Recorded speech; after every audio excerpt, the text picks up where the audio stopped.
Vamos lá. Vamos falar hoje, para fechar o capítulo 15, vamos falar um pouquinho sobre as características, aplicações e processamento dos polímeros, onde teremos resumo e a resolução de alguns exercícios resolvidos. Tá? Bom, resumo. Comportamento e tensão da informação.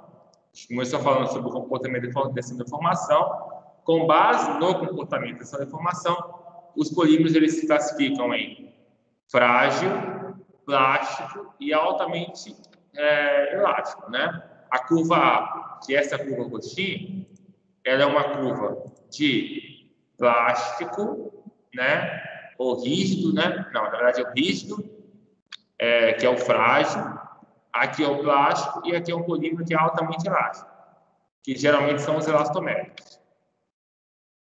Os polímeros eles não são nem tão resistentes nem tão rígidos quanto os metais. No entanto, suas altas flexibilidades, baixas massas específicas e resistência à corrosão tornam eles preferidos em muitas aplicações. E a gente vê o polímero sendo aplicado em diversas aplicações. Eu não posso dizer que é o material mais empregado, mas é um dos mais empregados, tá? Embora ele tenha algumas situações que você não consiga aplicar, mas na maioria deles, os polímeros são os materiais mais aplicados, né? Utensílios, vasilhames. Então, você tem aí o polímero sendo muito aplicado. As propriedades mecânicas desses polímeros, elas são sensíveis à mudança de temperatura ou à diminuição de taxa de formação. Então, assim, uma característica dos polímeros é uma sensibilidade excessiva em relação às mudanças de temperatura. Enquanto no metal, você vai só encontrar mudança de temperatura em uma temperatura bem alta, os polímeros, tem polímero que a temperatura ambiente já começa a mudar suas propriedades. Tá? Também, a diminuição da taxa de deformação, modo da elasticidade, pode influenciar também nas propriedades mecânicas desse polímero. Deformação viscoelástica. O comportamento mecânico viscoelástico, intermediário entre o elástico e o viscoso, é exibido em alguns materiais poliméricos. Esse comportamento é caracterizado pelo modo de relaxação. A magnitude desse modo ela é muito sensível à temperatura. As regiões vítrea, coriácea, borrachosa e escoamento viscoso podem ser identificadas nesse gráfico aqui. Então, você percebe que isso aqui é o modo de relaxação e, de acordo com a temperatura, ele vai diminuindo. Nesse gráfico, nós temos a temperatura de fusão e também a temperatura de transição vítrea, que muitas vezes é ela que vai ser considerada, pois nessa temperatura o polímero ele tem uma redução drástica das suas propriedades mecânicas. O comportamento do logaritmo, desse modo, depende também do grau de cristalidade e da presença de ligações, conforme essa figura aqui. Tá? Aqui é a temperatura de transição vítrea, e aí o que é interessante é que, se esse polímero for um polímero cristalino, vai ter uma diminuição menor em relação à temperatura de transição vítrea. E essa mudança vai reduzir só mesmo a temperatura de fusão. Já se for um polímero com poucas ligações cruzadas, ele vai ter uma mudança, mas também vai dar uma sustentação na linha verde. Já se for um poliestireno amorfo, os polímeros amorfos, não cristalinos, eles sofrem mais com a ação da temperatura do que os polímeros cristalinos. Tá? Tratando de fratura de polímeros, as resistências à fratura são baixas em relação às cerâmicas e aos metais. São possíveis tanto fratura frágil quanto fratura dúctil, até porque nós temos polímeros rígidos também. Alguns materiais termoplásticos, ou seja, aqueles que amolecem, apresentam transição dúctil frágil com a redução da temperatura, o aumento da taxa de deformação ou alteração da espessura. Alguns termoplásticos, o processo de formação de trincas pode ser precedido por fibrilação. As fibrilas são regiões com deformação localizada e presença de microvazios. Para você entender, essa fibrila é quando você pega, por exemplo, uma cola e você abre a cola assim, você vê aquelas fibras de cola. É como se fossem as fibrilas aqui no polímero. A fibrilação pode levar a um aumento da ductilidade e da tenacidade do material. E aqui mostra quando as pontes fibrilares surgindo, os microvazios, e assim ocorre uma trinca, tá? Nos polímeros. Tratando da deformação desses polímeros semicristalinos, durante a deformação elástica, um polímero semicristalino, com uma estrutura esferulítica, que é tensionado, as moléculas amorfas alongam-se na direção da tensão. Então, você tem um polímero aqui semicristalino, ou seja, região cristalina e região amorfa. Quando você aplica a tensão, vai fazer com que esse polímero queira se alinhar na direção da tensão, ficando assim, igual mostra a figura 15.13, letra D. A deformação plástica sob tração desses polímeros esferulíticos ocorre em vários estágios, conforme tanto as cadeias de ligação amorfa quanto segmentos em bloco com cadeias dobradas. Além disso, durante essa deformação, as formas das esferulitas são alteradas, níveis de deformação relativamente grandes levam a uma completa destruição das esferulitas e a formação de estruturas altamente alinhadas, tá? Até que você nem percebe mais a estrutura da esferulita aqui nessas imagens, ok? E quais são os fatores que influenciam as propriedades mecânicas dos polímeros semicristalinos? Bom, o comportamento mecânico de um polímero é influenciado tanto por serviço quanto estruturais. O aumento da temperatura, também a diminuição da taxa de formação, leva a reduções no módulo de tração e no limite de resistência à tração desse polímero. Óbvio que essa redução vai melhorar a ductilidade. Outros fatores que alteram, de acordo com as propriedades mecânicas do polímero: peso molecular, o módulo de tração ele é insensível ao peso molecular, entretanto, o limite de resistência à tração aumenta com o aumento do peso molecular. O grau de cristalinidade, tanto o módulo de tração quanto a resistência aumentam.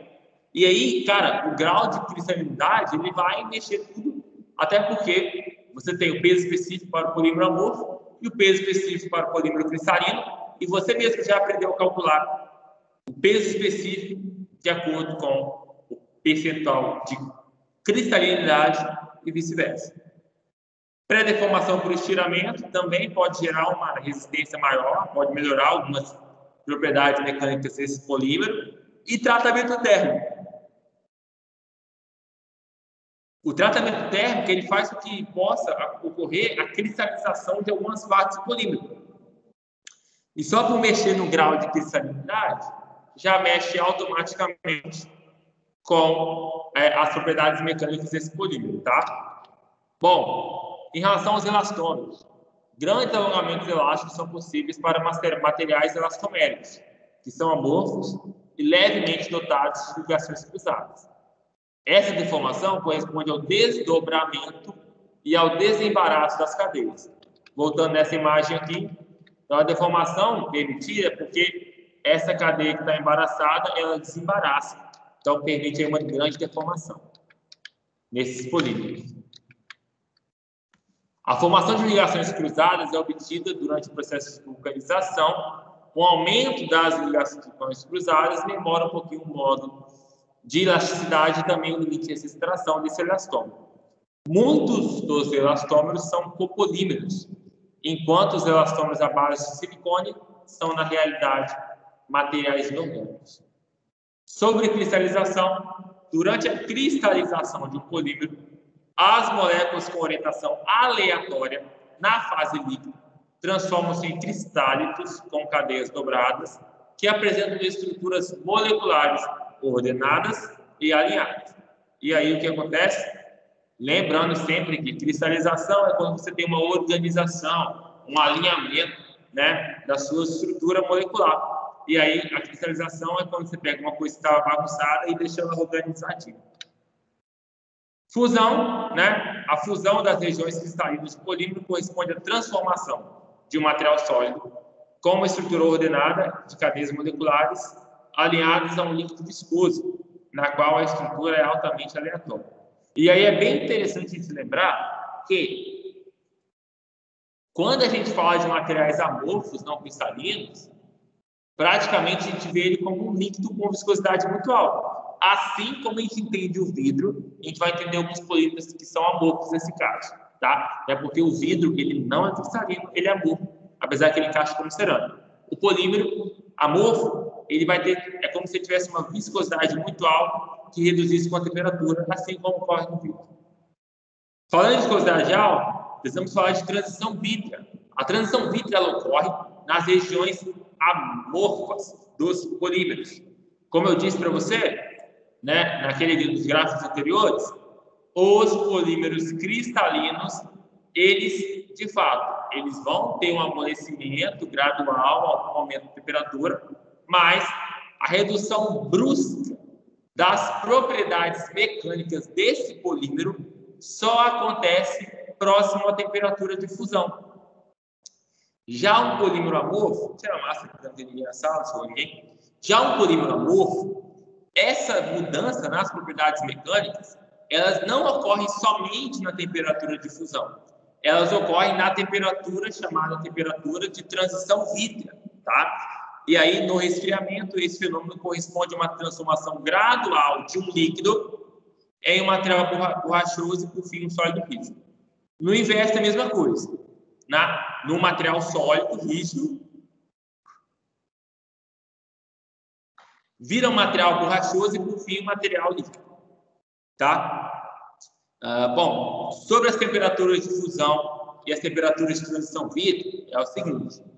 Elas podem ser determinadas a partir de gráficos, o volume específico são a temperatura. E aí, o que nós temos aqui?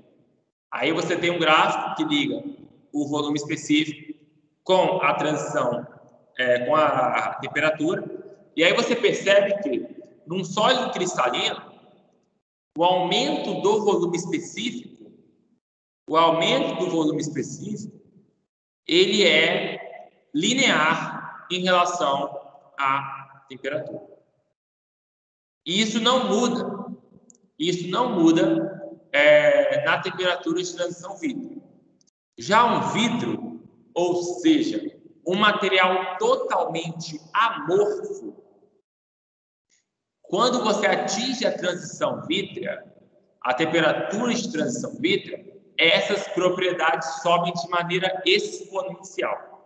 E um sólido semicristalino, ele vai apresentar um meio termo entre esses dois, onde na temperatura de transição vítrea, você tem um aumento ligeiro da inclinação, e aí você também tem uma mistura dos dois movimentos.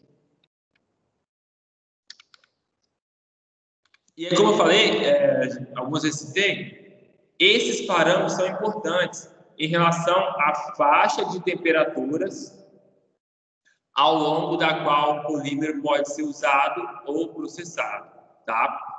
Então, a temperatura de fusão, ela não pode ser uma base para tudo em relação aos polímeros. Porque se você tem um polímero amorfo, você não consegue trabalhar com ele acima da temperatura de transição vítrea.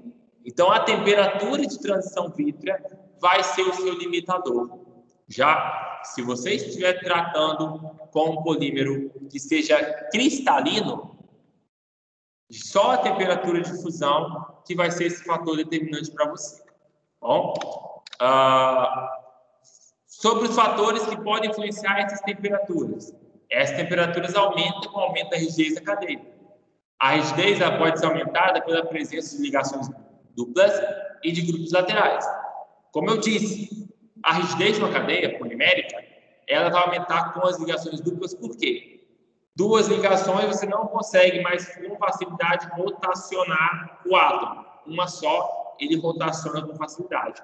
Duas, tem dificuldade para rotacionar. Tem dificuldade, não consigo rotacionar. Então, ligações duplas faz com que os polímeros sejam mais rígidos. Tanto é que, se você perceber, e de curiosidade, você decidir achar lá qual é o valor dos módulos de rigidez mesmo, né? De um polímero que tenha muitas aquelas moléculas de metila, né? Que vai ser ligações duplas de carbono, essas coisas. Dá uma olhadinha lá para você ver. Eles geralmente, do que o etileno, que só ligação simples, geralmente esses polímeros têm ligações duplas na sua unidade repetida, eles vão ser polímeros com maior rigidez. Sobre os tipos de polímeros, uma maneira de classificar é de acordo com a sua aplicação final. Aí, nesse esquema você vai ter os plásticos, as fibras, os revestimentos, os adesivos, os filmes, as espumas e também os materiais avançados. Os plásticos são aqueles mais utilizados. Entra o polietileno, polipropileno, o famosíssimo PVC, o poliestireno, os fluorocarbonos, epóxis, fenóis e poliésteres. Muitos desses materiais elas podem ser fiados em forma de fibras, usados como produtos têxteis. Tanto é que nós temos muito vestuário aí que tem um percentual de poliéster. As características mecânicas, térmicas e químicas são bem críticas. Tá? Os polímeros encontram um amplo uso como biomateriais que são implantados no corpo. Foram discutidas as características e aplicações de vários polímeros que são sintéticos e não biodegradáveis. 3 materiais avançados foram discutidos: polietileno de ultra alto peso molecular, cristais líquidos poliméricos e também os elastômeros termoplásticos. Tá? Sobre a polimerização é a síntese dos polímeros, ok? O que é polimerização? Nós temos cadeias poliméricas, que são compostas de inúmeras unidades repetidas, e essas unidades elas precisam se ligar umas às outras para formar o polímero. O nome desse processo, o nome dessa síntese, é denominada polimerização. Tá? Ela pode acontecer por adição ou por condensação. Na polimerização por adição, elas são presas uma a cada vez como em corrente para formar uma molécula linear. Então, você tem lá um etileno que está estabilizado. Quando você quebra uma ligação dupla do carbono e para ligar com o outro cara, o outro carbono fica instável, precisa de uma outra ligação. E assim vai entrando uma e vai formando o seu polímero. Polímero também tem aditivos. Assim como os metais têm elementos de liga, os polímeros têm aditivos. Aditivos podem ser cargas, que são adicionados para melhorar a resistência, flexibilidade, os plastificantes, que podem ser usados para melhorar tanto a flexibilidade, a ductilidade e também a tenacidade. Temos também os corantes, né, que nem precisa falar sobre eles. Por exemplo, essa garrafinha é verde, podia ser preto e branco, cor do Corinthians, mas é verde. Obviamente, foi adicionado um corante para que esse polímero tivesse essa cor. Essa parte de cima é branca. Obviamente, foi adicionado um aditivo para dar esse pigmento, essa coloração branca a esse polímero. Tá? No caso desse polímero verde, é um polímero que ele tem um pouco de transparência, podia ter sido dado também aditivos para questão de opacidade e tal, e por aí vai. E a resistência do fogo dos polímeros pode ser melhorada pela incorporação de retardantes de chamas. Em algumas situações, é super, hiper, mega importante a presença de um material que tenha a dificuldade de propagação de chama. Hoje, após, como eu disse, após aquele desastre, né, que ocorreu na Boate Kiss, após aquele desastre, é extremamente proibido pelo Corpo de Bombeiros a venda de qualquer espuma acústica que seja inflamável, tá? Então, toda a espuma acústica ela não pode ser inflamável. E alguma delas ainda tem que apresentar características retardantes a chamas. Beleza? Retardante a chamas. Bom, e para fechar, sobre as técnicas de conformação. Os plásticos são fabricados de várias formas, né?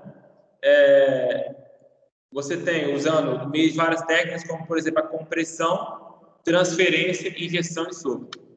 compressão, né? Que é quando você coloca lá a quantidade correta de molde do material na cavidade e aí você faz a prensa. Sopro, que é uma das mais utilizadas. Esse vidro de álcool, por exemplo, eu tenho uma absoluta certeza que ele foi feito por injeção, não foi mais injeção, muito utilizado mesmo. Você coloca numa forma e faz a sua propriedade lá, faz a sua injeção para que ele possa ser construído, tá? Possa ser construído. Beleza? Tem também extrusora, né? Que você pode usar ali, bem parecido com o sopro, mas no caso é usar uma rosca para fazer essa extrusão. E também um equipamento ali com balão de água usando ar comprimido para você ter conseguir fazer sacolas, sacos e também filmes bem finos, beleza? Sacolas, sacos e filmes finos. Aí é uma técnica usada também para polímero, ok? E sobre fabricação de fibras e filmes, algumas fibras são fiadas a partir de um material fundido viscoso ou de uma solução. Depois são alongadas plasticamente durante a operação de estiramento. E aí está mostrado nessa última imagem esse processo, tá? Tá vendo aqui uma extrusora, a diferença é que ela recebe um ar comprimido também para poder gerar esse balão de ar dentro do que você quer fazer ali. E, por fim, falamos da impressão 3D de polímeros, uma técnica que tem sido muito utilizada nos dias atuais, que vai tratar justamente de como um polímero pode ser construído através de uma impressora 3D.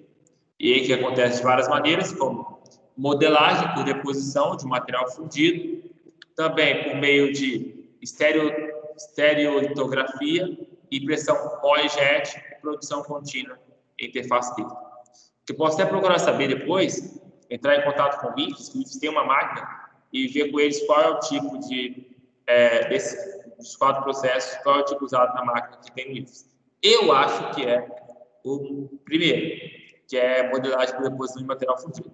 Mas a gente pode confirmar essa informação e trazer para vocês, tá? E equações. Esse capítulo não é um capítulo que tem tantas equações assim, apenas 2. A equação 15.1 e 15.3, tá? A equação 15.1 é o módulo de relaxação, beleza? Basicamente, essa equação é a mesma equação que a gente estuda lá em resistência dos materiais. Módulo de elasticidade é igual a tensão dividido pela deformação. E também o limite de resistência à tração, ele é igual ao limite de resistência à tração infinito, que é para quando o material ele tem um peso molecular infinito, menos A sobre M. Essa figura que está aqui perdida. E agora nós temos alguns exercícios para a gente praticar. Beleza? Já a aula, fechar essa parte de polímeros assim. Essa matéria eu não vou dar lista, tá? Porque eu vou deixar fazer uma coisinha sobre compostos. Eu vou dar, já dei uma lista já de polímeros, né? E vou dar um trabalhinho de polímeros. E aí a outra lista que eu vou dar vai ser de compostos, ok? Então, para vocês ficarem cientes do que vai ser avaliado aí.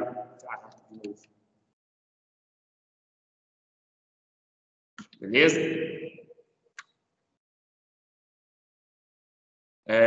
A partir dos dados dessa informação para o polimetacrilato de metila, determine o modo de elasticidade e limite de resistência à tração à temperatura ambiente. Vamos ver se eu trouxe a figura 15.3 para cá. Eu acho que eu não a trouxe. Deixa eu pegar ela aqui no material. Não vou ter aqui a figura 15.3. Deixa eu abrir o livro rapidamente para poder fazer essa questão, né? Só um instantinho, galera.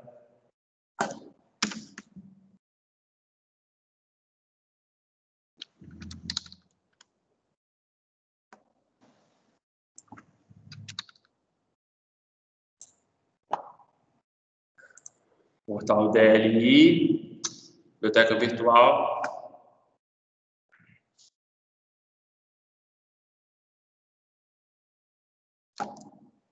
Vamos lá.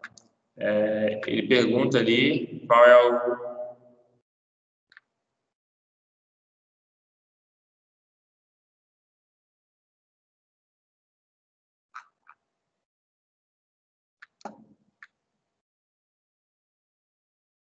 Pergunta qual é a partir da figura 15.3. Figura 15.3 essa aqui, ó. Tá vendo? Até copiar ela para cá, para poder enxergar melhor. A partir dessa figura 15.3, ele pede para a gente determinar o modo de elasticidade e o limite de concentração à temperatura ambiente. E compare esses valores com a tabela 15.1. Então, vamos lá, como que a gente faz isso? Essa figura, só para deixar claro aqui, ela já é a figura para o polimetilacetato de metila. Então, basicamente o que eu vou fazer, figura 15.3, ele quer saber o modo de elasticidade e o limite de concentração, tá? 20 graus Celsius. O que eu vou fazer?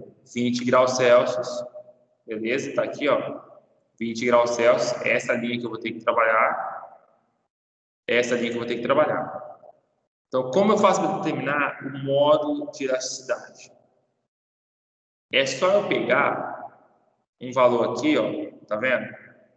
Pegar um valor aqui de tensão 30 e vou fazer uma linha aqui, ó, para saber a deformação. Mais ou menos aqui, ó. Aqui é 0.05, aqui é 0.025, aqui eu vou botar como se fosse 0.01, 02, 03, 04, 05. Vou botar a deformação 0.01, tá? 0.01, esse ponto aqui, ó. Então, eu tenho que a deformação é 0,01, a tensão é igual a 30 MPa. E qual é o modo de elasticidade? É igual a tensão dividido por deformação, que é igual a 30 MPa dividido por 0,01. Esse módulo é igual a 3.000 MPa, que é igual a 3 GPa. Bem simples. É fazer uma leitura do gráfico. Por que eu peguei aqui aqui em cima? Porque aqui estava reta ainda, aqui já começou a curvar. Ok? Aqui já começou a curvar.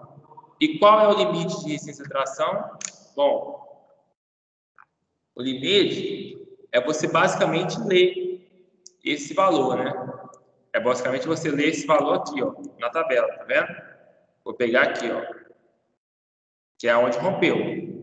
Então, vou pegar aqui, ó, 53, mais ou menos. Limite de resistência à tração é igual a 53 MPa. Aí ele pergunta, como ele compara esses valores na tabela? Na tabela eu tenho polimetilacetato de metila. Eu tenho aqui modo de tração 3,24 a 2,24, 3,24. O meu valor está dentro. E o limite de resistência de tração, 48 a 72,4. O meu valor também está dentro, 53. Beleza? Então, percebem aí que o nosso valor encontrado está dentro do que a tabela 15.1 existe. Então, vou botar aqui, ó, conforme valores da tabela 15.1. Essa questão aqui, ela é bem fácil mesmo, só para a gente poder praticar. Ok? Só para a gente praticar. Beleza? Basicamente, fazer uma leitura do que tem, fazer uma leitura do que está lá na nessas fórmulas, no gráfico, jogar nas fórmulas e acabou. É bem tranquilo essa primeira questão. A segunda questão, para alguns polímeros viscoelásticos submetidos a ensaios de relaxação, a tensão decai com o tempo, em que tensão T e tensão zero representam as tensões dependentes do tempo inicial, e T e T representam o tempo recorrido e o tempo de relaxação. Só olhar no material aqui, Jim, para saber, porque tem alguma coisa errada aqui. Exercícios. É isso mesmo, TT. Já são. Esse T provavelmente é a letra grega trabalho. T é uma constante em vez do tempo, característica do material. Esse T aqui já deve ser o trabalho. Só pode. Só que esse livro ele tem vários erros nesse sentido, né? Esse livro tem muitos erros nesse sentido. Só confirmar aqui se eu vai trazer a questão, mas eu acho que não vai trazer.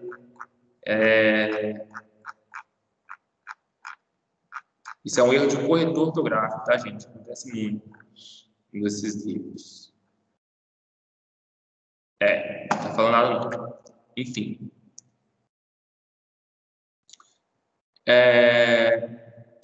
Característica do material. Uma amostra de determinado polímero viscoelástico, cuja a relaxação obedece à equação 15.10, foi repentinamente tracionada até uma deformação de 0,5.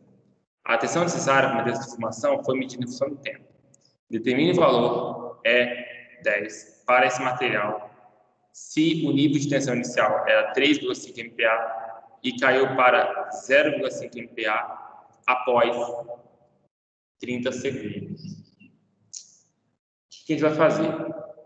A tensão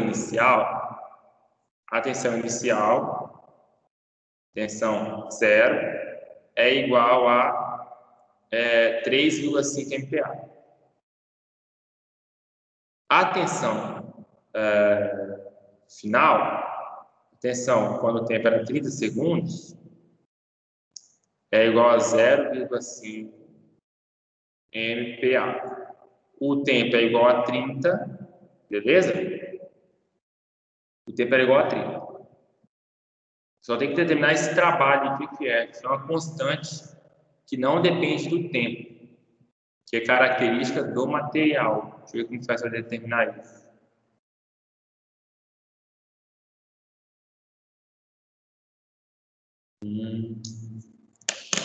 Vamos ver aqui, só um instantinho, porque essas letras aqui não fala quem é tal aqui direito.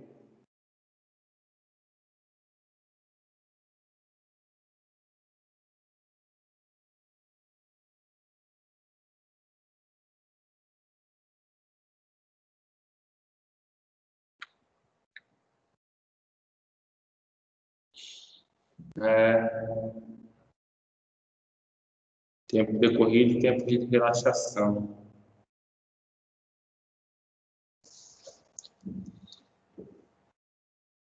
Bom, o que a gente pode fazer aqui, né, é basicamente achar o valor daquela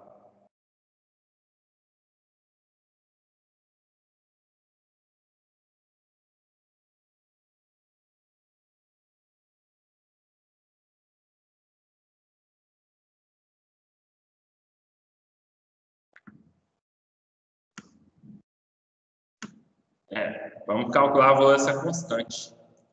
A gente tem tudo para calcular a constante, né? Então vai ficar 0,5 é igual a 3,5 vezes exponencial de menos 30 sobre essa constante aqui, que é a letra grega tal. 0,5 dividido por 3,5 vai dar 1 sobre 7, é igual ao exponencial de menos 30. Deixa eu fazer isso no outro slide, que é melhor. 0,5 é igual a 3,5 vezes exponencial de menos 30 sobre trabalho. Beleza? E aqui eu vou ter... deixa eu só dar uma olhada no livro novo. Esse livro novo fala alguma coisa melhor a respeito disso.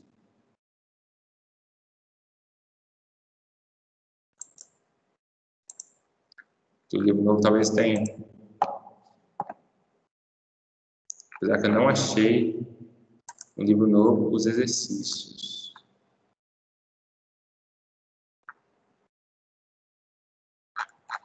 eu ver se o livro novo tem um exercício em outro lugar.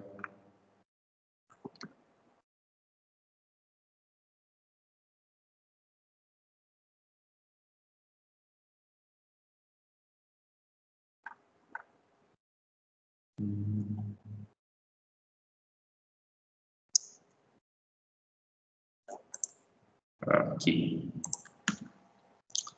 O livro deixa as questões tudo num lugar só.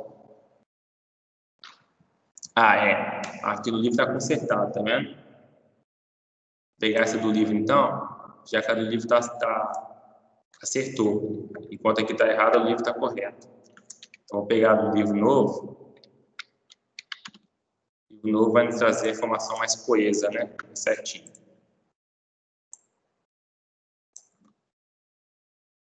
O livro novo vai trazer informação mais detalhadinha, vai ficar mais fácil de fazer. Vamos lá, então. Fazer de novo essa questão aqui. Então, aqui, ó, já deixou ter o tempo de relaxação. Beleza? Então, aqui, eu tenho aqui tensão 60 é igual a 1,72 MPa. E aí eu vou ter a tensão zero, que é inicial, que é igual a 2,76 MPa. Beleza? MPa. E aí agora eu sei que ele me diz o tempo é igual a 30 segundos, 60 segundos. Então eu já consigo achar quanto vale esse tempo de relaxação. Beleza? Então eu já tenho aqui, ó, tensão 60 é igual a tensão inicial vezes exponencial de menos 60 sobre tal. Quem é 60? É 1,72, 1,72 MPa é igual a 2,76 MPa vezes exponencial de menos 60 sobre tal. Então, vai ficar 1,72 dividido por 2,76 é igual a exponencial de menos 60 sobre tal.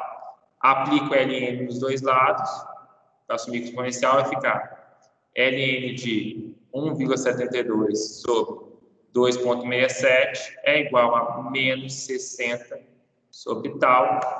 E aí, o tal é igual a menos 60 dividido por ln de 1,72 dividido por 2,67. E aí, é basicamente uma questão de calculadora, uma questãozinha de calculadora, vamos calcular quanto é esse tempo de relaxação. Tá? 1,72 dividido por 2,67, 0,64, ln disso é igual a menos 0,43, menos 60 dividido por ans, pela resposta, né? Está dando esse tempo é igual a 136,4398, tá? Obviamente que esse tempo é em segundos, né? É em segundos. Esse é o tempo de relaxação. Esse é o tempo de relaxação. Beleza?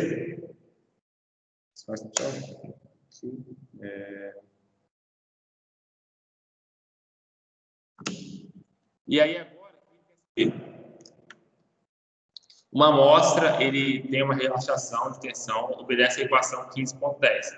Foi repentinamente tracionado até uma deformação de 0,6 milímetros. A tensão necessária para manter essa deformação foi medida em função do tempo. E aí, vamos olhar lá na nossa lista de equação, fala o quê?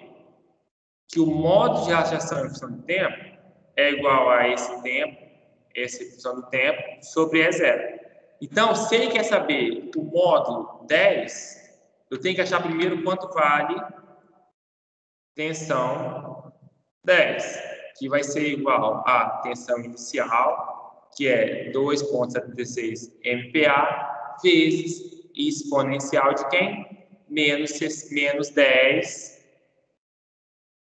né? Porque é menos t, a forma é menos t sobre tal, menos 10 dividido por 136,4398. Isso aqui vai dar...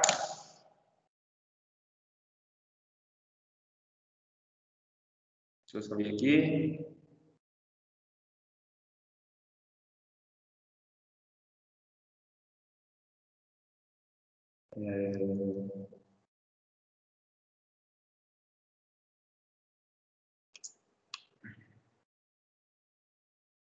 Deixa eu fazer aqui na calculadora.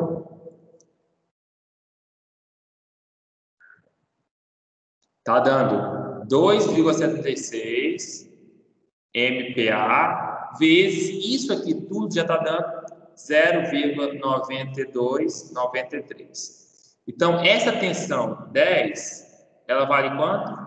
Ela vale vezes 2,76. Essa tensão ela vale 2,5649. 56,5, tá para arredondar. 56,5, beleza? MPa. E aqui o que eu vou fazer agora? Eu quero saber o E10. Esse E10 é igual a tensão 10 dividido pela deformação, que é igual a 2,565 MPa dividido pela deformação que ele deu, que é igual a 0,6. 0,6. Então, essa tensão de relaxação é uma tensão de 4,275 MPa. Obviamente que essa relaxação é uma tensão muito menor que a tensão inicial de qualquer polímero, tá? Então, você tem uma tensão de relaxação igual a 4,275 MPa, megapascal. Questão 3, uma questão que nós fizemos parecida já na sala, ok? Parecida em sala. Nós vamos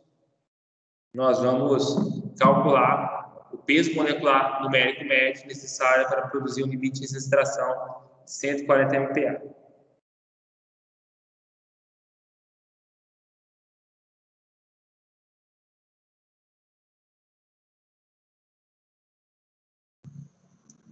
E aí, como que a gente vai fazer isso? A gente tem o limite de extração e o peso molecular numérico médio. Beleza? Olhando para nossas equações, eu tenho que o limite de extração é igual ao LDR infinito. Então, limite de resistência à tração é igual ao limite de resistência à tração quando o peso molecular é infinito, menos o A sobre peso molecular numérico médio. Essa é a fórmula, tá? Essa é a fórmula. O que nós temos que fazer? Com essa fórmula, nós vamos montar duas equações. Primeira equação, 90 é igual a LRT infinito, que eu não sei quanto que vale, menos A sobre 20.000. Beleza? E eu tenho uma outra equação, vamos dizer que 180 é igual a LRT infinito menos A sobre 40.000. Isolando o LRT infinito em cada equação, nós temos que LRT infinito é igual a 90 mais A sobre 20.000. E aqui eu tenho que o LRT infinito é igual a 180 mais A sobre 40.000. Eu posso igualar essas duas coisas, já que as duas coisas são iguais, se trata do mesmo material. Então, eu vou ter 90 mais A sobre 20.000 é igual a 180 mais A sobre 40 mil. Então, eu tenho aqui A sobre 20 mil menos A sobre 40 mil é igual a 180 menos 90. O mínimo de comum aqui vai ser 40 mil. 40 mil dividido por 20 mil vai dar 2. 2 vezes 1, 2A menos A é igual a 90. Então, aqui eu tenho que o meu A vale 40 mil. 2A menos A é A. 40 mil vezes 90. Eu sei que esse A vai valer 40 vezes 90. Vai valer 3 milhões e 600 mil. Agora, sabendo o valor de A, é muito fácil determinar qual é o meu LRT infinito. LRT infinito é igual a 90 mil. Vou pegar uma dos lados, 90. 90 mil, mas é 90.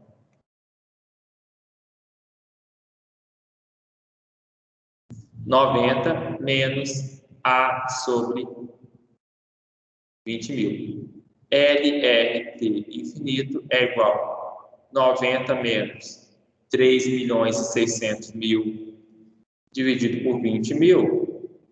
Corta 4 zeros com 4 zeros. Parece ter alguma coisa errada. É mais aqui, né? É mais. Se não, eu tirei menos, é mais. Esse LRT infinito é igual a 90 mais 180, que é igual a 270. Aí você já tem a equação geral. Qual é a equação geral? A equação geral é que o seu limite de licença de tração é igual a 270 menos A sobre menos 3 milhões e 600 mil dividido pelo peso molecular numérico médio. E aí, o que ele quer saber? Ele quer saber qual é esse peso molecular se a essência for 140. Então, vou fazer aqui, ó. Qual é o peso molecular se a minha resistência for igual a 40? Muito fácil, né? Eu vou pegar a equação, que é LRT é igual a 270 menos 3 milhões e 600 mil dividido pelo peso molecular numérico médio. Ele quer saber esse peso para essa resistência ser igual a 140. Então, vou colocar 140 é igual a 270 menos 3 milhões e 600 mil sobre MN, passo isso para lá e isso para cá, vai ficar 3 milhões e 600 mil sobre MN é igual a 270 menos 140. 3 milhões e 600 mil sobre MN é igual a 270 menos 140, são 130. E aí eu posso trocar isso de lugar. MN é igual a 3 milhões e 600 mil sobre 130. Isso dá um total de 27.692. 692,3, eu vou desconsiderar. Gramas por mol. Repare que, olha aqui, 90, 80, dobrou. 20, 40. Se você fizer uma interpolação, vamos fazer por teste de interpolação. 140 menos 90, dividido por 90,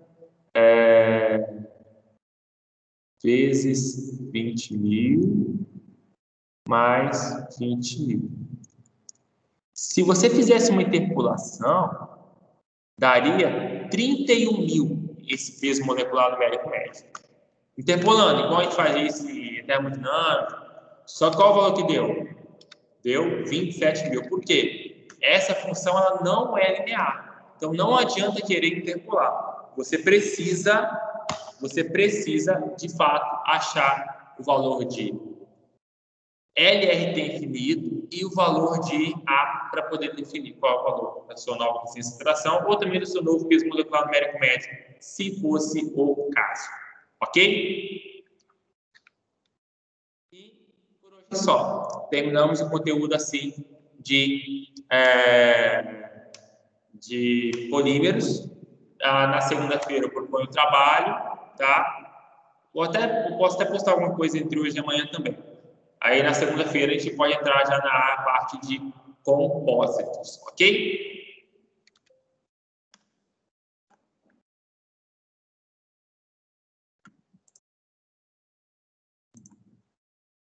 Beleza, galerinha? Beleza, mestre. Vai pra ele.